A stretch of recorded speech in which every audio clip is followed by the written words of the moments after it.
Hi there, Colin Lamb, aka the Tone Wizard here, and I hope you're doing very well wherever it is that you may happen to be. I'm doing very well, thank you for asking, and before I start this video, I would like to thank some new subscribers to the channel, Haya, Slappy Tickle, Thomas Freslone, and Brandon BJT Music, among others. Thank you very much for subscribing to the channel, I appreciate it.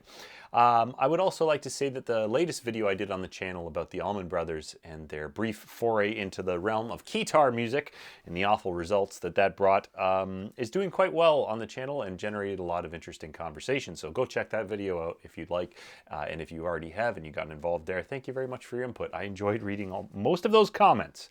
So, a username Alejandro. This is Ween Talk, by the way. This is Ween Talk episode 34, I think. A user named Alejandro Cazada, sorry if I fucked your name there, suggested that I review every album on the channel. So we're gonna do exactly that. You ask and you shall receive. If you have anything you'd like to see on the channel, whether it pertains to Ween or not, just let me know and I'll see what I can do about that. So I'm gonna start from the beginning and I'm gonna do all of the studio releases, and I'm gonna try and share a cover by myself, the Tone Wizard, at the end of each of those reviews, a song that I particularly like from each album. And if you want to suggest a cover from the next album that I'm going to review, which is going to be The Pod, please let me know there. Maybe I can do a request there. Anyways, today's episode is going to be about the 1990 release God, Ween Satan, The Oneness. And honestly, I hadn't listened to this in quite a while. I'm guilty here, as the thumbnail suggests, of being wrong about this album. My tastes do lean towards the later, more produced stuff that Ween did. I especially like a lot of their proggy stuff, like the Argus or whatever, which is funny because I don't particularly like prog music, but I think the way that Ween does it is brilliant, with their tongue in their cheek and with just the classic Ween treatment and the way that they can dabble and just pull from different genres. It's fucking brilliant. So I went back and listened to this album, and boy am I glad I did, because I was wrong about it. And not only did I listen to it, I listened to it about 6 times at work. It was fantastic. I really enjoyed it. And yes, I was wrong. Now, when I started doing some research for this episode, and listened to it, I was struck by how good it sounded in comparison to The Pod and Pure Guava. And I was looking around on Reddit and I found a user that had posted something to that effect, that this album sounds really clean compared to The Pod and Pure Guava. Now, The Pod is an album that has never really been my favorite, and I'm hoping that when I listen to that next, I can find a new life in that album, like I did listening to God, Ween Satan, The Oneness. So I found that Reddit thread, and then I thought I would look into how they got signed, because I think I'd read about that before, but it always seemed like a miracle to me that a band like Ween could have been signed to any label, let alone eventually being signed to Electric. But I found that they were signed originally by Dave Ayers, who was the A&R guy for Twin Tone, which was the record company that signed Ween. He was going to a concert to see a band called Skunk that I've never heard of, and Ween was opening for them or supporting them, and he ended up signing Ween there. I couldn't find any other information on Dave Ayers, but that, effectively speaking, is the guy who found Ween. I speculate as to whether in this day and age they would be picked up by a record label. They were making tapes and experimenting with music at the time, and this period of Ween is actually called the Lo-Fi period. But I went to the Twin Tone website, and we'll talk about that later, but I went to the Twin Tone website and I found a hilarious biography on there that reads as follows. Ween plays gospel music. Ween is here to spread the word of their lord, the demon god Boognish. Boognish appeared first to Ween in 1984 when Dean and Jean were 14 years old. They were not friends. They shared little in common. Upon the first sighting, Boognish communicated to them what had to be done, and later that day, Ween recorded unto tape the holy picture that he had painted for the two boys. He has since appeared only twice, once to punish Jean for trying to leave the band, and the other time Ween will not discuss. I had read that somewhere before, and I always loved the part, the other time Ween will not discuss. Now, I found a very good article from Berkeley Online, which is an article about a podcast called Music Is My Life, and if you listen to episode 18, I think it's available on Spotify, but I'll put a link to the article that also has a player for the podcast as well. But in that, the interviewer says to Dean, well, it's so interesting too, because that first album, it feels like your sound is already developed. And I'll read this out as best I can because it's kind of it's written exactly like he said it, and it's hard to duplicate that. So yeah, that stuff, it's really strange, because that, I mean, talking about this sounds really pretentious, but that record, our first few records are really kind of, no one's ever really gotten it right. The first record was a studio record, and there's a huge thing that happened to no one. I don't know why no one's ever mentioned it, but everything that we did was with real drums. Everything from 84 to 90 had real drums on it, because we were living at my parents' house and we were in high school. We graduated in 88, but they sold the house in like 89, 90, and we got our own place. So we did that first record to 16-track tape in Andrew Weiss's living room.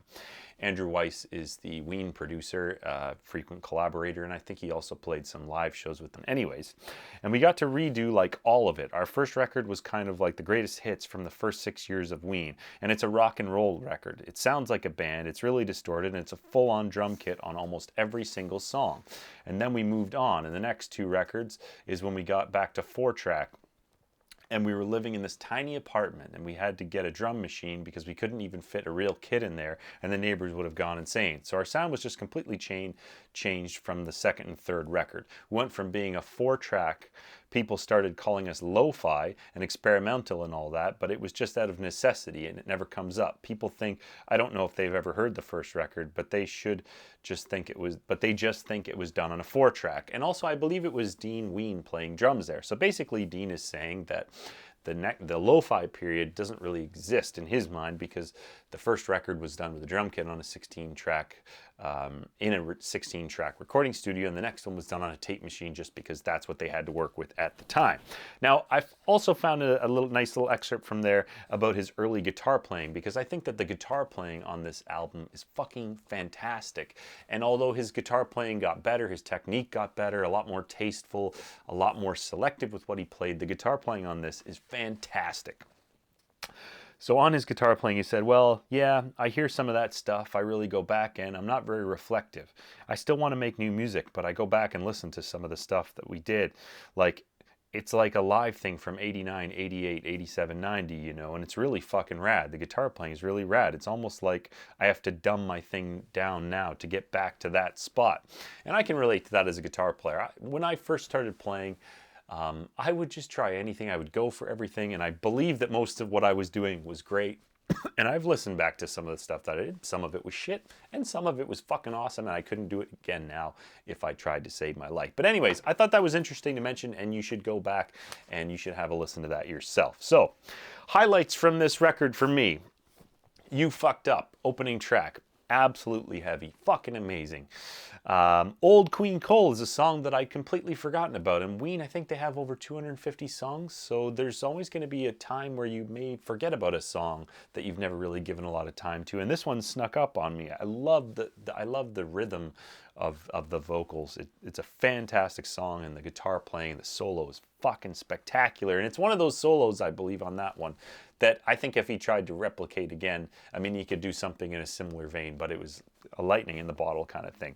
The track that really blew my doors off, though, and that I'm probably going to keep listening to again and again now, and I want to cover in my Ween tribute band, even though it'd be quite the undertaking, and I just would love to do it, is, of course, LMLYP. Let Me Lick Ya Pussy. And I listen to this thing, and I've been listening to a lot of Chili Peppers lately because they put out some new records. And I love a track that the Chili Peppers did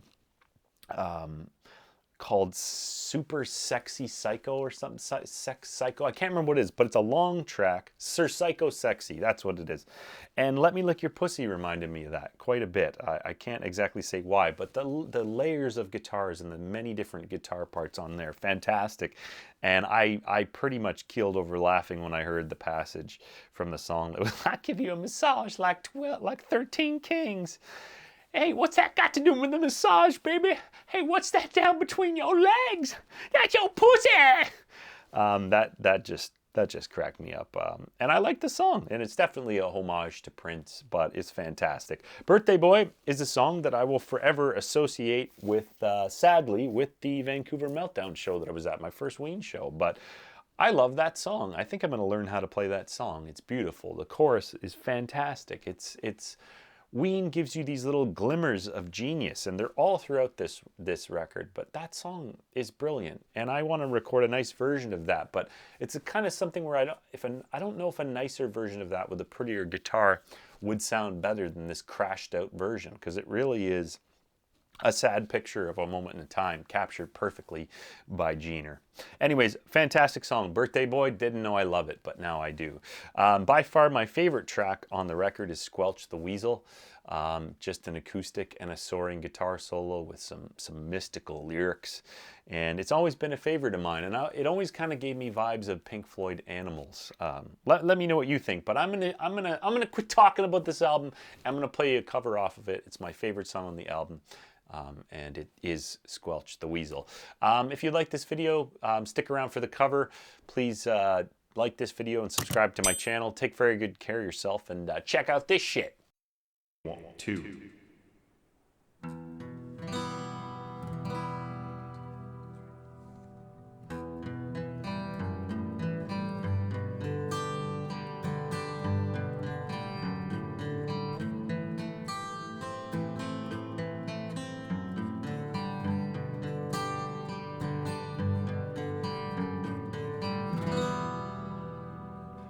Squelch the little weasel, crush him before he spans.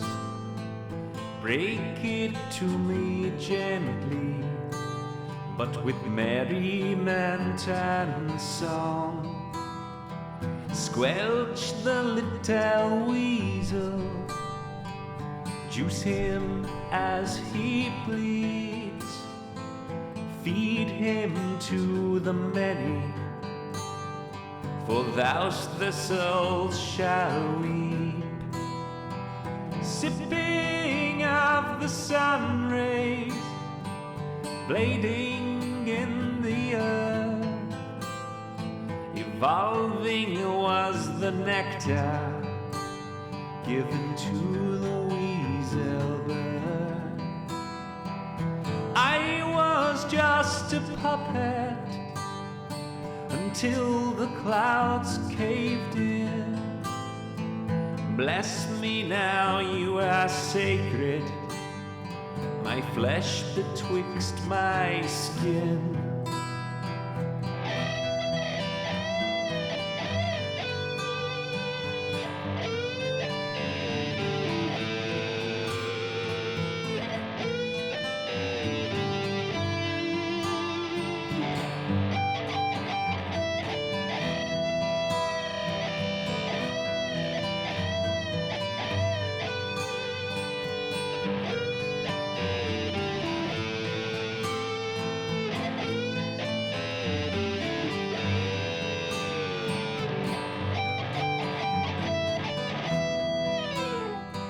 Sipping of the sun rays, blading in the earth, evolving was the nectar given to the weasel bird.